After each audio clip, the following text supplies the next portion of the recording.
इस news के sponsor है Yashpin therapy and हिजामा center, Jamiat Ulama hospital, Rahmatbi Tekdi, near passport office, Solapur.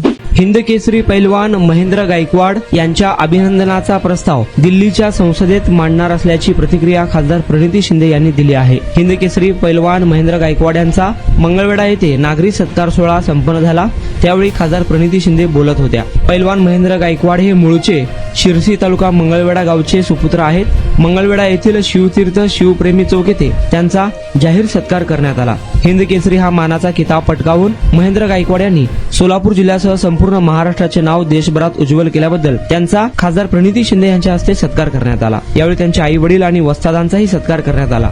पैलवान महेंद्र गायकवाड यांनी केलेल्या कामगिरीचा गौरव करत त्यांच्या अभिनंदनाचा प्रस्ताव संसदेत मांडणार असल्याची घोषणा खासदार प्रणिती शिंदे यांनी केली आहे। हिंद केसरी हा सन्मान केवळ महेंद्र गायकवाड यांचाच नसून तो सोलापूर जिल्हा आणि महाराष्ट्राच्या कुस्ती परंपरेचा गौरव असल्याचे देखील खासदार प्रणिती शिंदे यांनी म्हटलं आहे। या कार्यक्रमास आमदार समाधान आवताडे, आमदार अभिजित पाटील, मोहोळचे आमदार राजू खरे, माजी मंत्री लक्ष्मणराव ढोबळे, धनश्री परिवाराचे संस्थापक शिवाजीराव काळुंके, दामाजी कारखान्याचे अध्यक्ष शिवानंद पाटील, पंढरपूर नगराध्यक्षा प्रणिताताई भालके, मंगळवेढा तालुका काँग्रेस अध्यक्ष प्रशांत साळे यांच्यासह कुस्ती क्षेत्रातील मान्यवर नागरिक मोठ्या संख्येने उपस्थित होते।